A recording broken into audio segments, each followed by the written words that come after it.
Good morning MEd के student. मैं doctor Sushma Srivastava आपको नेक्स्ट पॉइंट बताने का कार्य करती हूँ। तो मनोविज्ञान का शिक्षा में योगदान, contributes of the psychology in the education. तो मनोविज्ञान का शिक्षा में बहुत ज़्यादा योगदान है और यह शिक्षा के क्षेत्र में जब मनुष्य के व्यवहार का अध्ययन करता है या बालक को बाल केंद्रित होकर शिक्षा का अध्ययन कराया जाता है तो उसमें मनोविज्ञान अति आवश्यक होता है, क्योंकि बालक के मनोविज्ञान को जाने बिगड़ अगर हम चाहें शिक्षा उसको ग्रहण करवा लें तो यह संभव नहीं है, क्योंकि आप वर्तमान समय की शिक्षा जो है वो बहुत ज़्यादा बाल केंद्रित शिक्षा है और बाल केंद्रित शिक्षा होने के लिए मनोविज्ञान का होना अत्यंत आवश्यक है। तो फर्स्ट पॉइंट, बालक का महत्व। सर्वप्रथम पूर्व समय में ये देखा जाता था कि उस समय जो है बहुत ज़्यादा शिक्षा का जो महत्व दिया जाता था उसमें पाठ्यक्रम और शिक्षक को बहुत ज़्यादा महत्व दिया जाता था, यानी गुरु को बहुत ज़्यादा महत्व दिया जाता था और गुरु के द्वारा पढ़ाए गए विषय पे बहुत ज़्यादा महत्व दिया जाता था। लेकिन वर्तमान समय में इसको बहुत परिवर्तन किया गया और परिवर्तन करके मनोविज्ञान के आधार पे स्टूडेंट को महत्व दिया गया और स्टूडेंट को महत्व देकर बाल केंद्रित शिक्षा बनाई गई। नेक्स्ट पॉइंट आता है बालक की विभिन्न अवस्था को महत्व। तो मनोविज्ञान के आधार पर शिक्षा के क्षेत्र में यह योगदान प्राप्त हुआ कि बाल केंद्रित शिक्षा को महत्व दिया गया, उसके साथ साथ बालक की विभिन्न अवस्थाओं को महत्व दिया गया, यानी कौन सी अवस्था में स्टूडेंट या बच्चे क्या पढ़ेंगे इस बात को ध्यान में रख के उनके पाठ्यक्रम का निर्माण किया गया, क्योंकि प्रत्येक अवस्था का पाठ्यक्रम अलग अलग होता है। छोटे बच्चे यानी प्राथमिक स्तर के, मिडिल स्तर के, युवा अवस्था के स्टूडेंट की जो पाठ्यक्रम होता है उसमें बहुत ज़्यादा चेंजेस रहता है। इस बात को मनोविज्ञान को ध्यान में रख के बनाया गया। फिर नेक्स्ट आता है बालक की रुचि तथा मूल प्रवृत्तियों का महत्व। मतलब शिक्षा के क्षेत्र में मनोविज्ञान का यह योगदान आता है कि प्रत्येक बालक एक समान नहीं होते, प्रत्येक बालक की रुचियाँ एक समान नहीं होती, बालक की मूल प्रवृत्तियाँ एक समान नहीं होती। तो बालक की रुचि और मूल प्रवृत्तियों को ध्यान में रख के जो है वह शिक्षा का जो है वो आगे योगदान किया गया। फिर नेक्स्ट आता है बालक की व्यक्तिगत विभिन्नताओं को महत्व। प्रत्येक बालक जो होते हैं वो एक प्रकार के नहीं होते हैं। कुछ बालक मंद बुद्धि के होते हैं, कुछ बालक जनरल बुद्धि के होते हैं, कुछ बालक प्रतिभाशाली बुद्धि के होते हैं। तो इनकी व्यक्तिगत विभिन्नता यानी वो शारीरिक रूप से भी बालक एक समान नहीं होते और मानसिक रूप से भी बालक एक समान नहीं होते।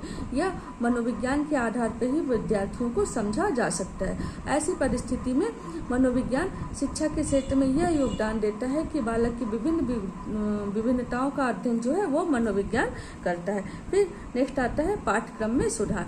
मनोविज्ञान के आधार पर बालक की विभिन्न प्रकार की अवस्था, मनोवृत्ति, प्रवृत्ति, रुचि इत्यादि को ध्यान में रखकर पाठ्यक्रम में भी सुधार किया गया, क्योंकि सभी विद्यार्थियों को अगर एक समान पाठ्यक्रम पढ़ाया जाए तो ऐसी परिस्थिति में यह संभव नहीं है कि सभी विद्यार्थी एक समान पाठ्यक्रम को पढ़ सके। ऐसी परिस्थिति में पाठ्यक्रम में भी सुधार किया गया। फिर नेक्स्ट आता है पाठ्यक्रम के साथ साथ सहगामी क्रियाओं का भी बल दिया गया, यानी बालक के मनोविज्ञान को ध्यान में रख के ये देखा गया कि अगर प्रत्येक समय बालक को जो है वो अध्ययन कराया जाए तो ऐसी परिस्थिति में बालक या कोई भी विद्यार्थी जो है बहुत देर तक क्लासरूम में बैठ के नहीं पढ़ सकता है। तो उन्हें विभिन्न प्रकार की पाठ्यक्रम के साथ साथ सहगामी क्रियाएं यानी खेल कूद, सांस्कृतिक कार्यक्रम या अन्य सहगामी क्रियाओं का भी जो है उसको भी ध्यान दिया गया कि बालक अध्ययन करने के साथ जो है विभिन्न प्रकार की सहगामी क्रियाओं को भी करने का कार्य करे।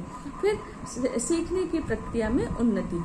पूर्व समय में यह देखा जा गया था कि बालक को जो ज्ञान प्राप्त करता था उसकी जो सीखने की प्रक्रिया थी वो एक ही प्रकार की प्रक्रिया थी, लेकिन वर्तमान समय में सीखने की प्रक्रिया में भी मनोविज्ञान के आधार पर बहुत ज़्यादा उन्नति की गई है।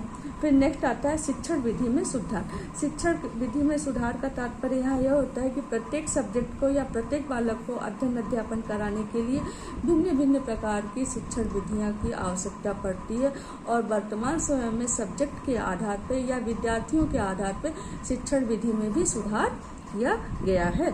फिर नेक्स्ट आता है अनुशासन की नई विधि का प्रयोग। पूर्व समय में जो है अनुशासन के लिए सिर्फ एक ही प्रवृत्ति का या एक ही विधि का प्रयोग किया जाता था, वह दंडनात्मक प्रवृत्ति या पनिशमेंट प्रवृत्ति।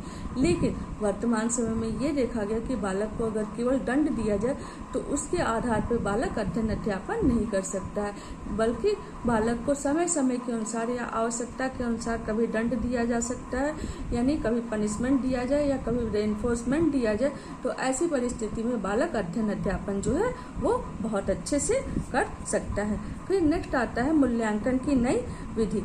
तो शिक्षा के क्षेत्र में मनोविज्ञान के आधार पर ये योगदान प्राप्त हुआ कि मूल्यांकन के लिए भी सिर्फ केवल एक ही प्रकार की विधि का प्रयोग न करके बल्कि भिन्न भिन्न प्रकार की विधि का प्रयोग किया गया, जैसे मौखिक विधि है, लिखित विधि है, वस्तुनिष्ठ विधि है, लघु उत्तरीय विधि है, या इत्यादि विभिन्न प्रकार की विधि के माध्यम से जो है वो मूल्यांकन करने का कार्य जो है वो किया गया। एवं विभिन्न प्रकार की परीक्षण का प्रयोग किया गया। मूल्यांकन के लिए भिन्न भिन्न प्रकार की अन्य विधि का भी प्रयोग किया गया। फिर शिक्षा के उद्देश्य की प्राप्ति में सफलता, मतलब प्रत्येक समय में शिक्षा का एक ही उद्देश्य होता है। ये बात को ध्यान में रख के ये देखा गया कि हर सब्जेक्ट को अध्ययन अध्यापन करने के पीछे बालक का क्या उद्देश्य होगा और उन उद्देश्य की पूर्ति बालक कैसे करेगा। इस चीज़ को ध्यान में रख के शिक्षा के मुख्य प्रमुख उद्देश्य ये होना चाहिए कि बालक में बहुत अच्छे से ज्ञान प्राप्त हो। इस बात को ध्यान में रख के शिक्षा बनाई गई। Thank you all of you.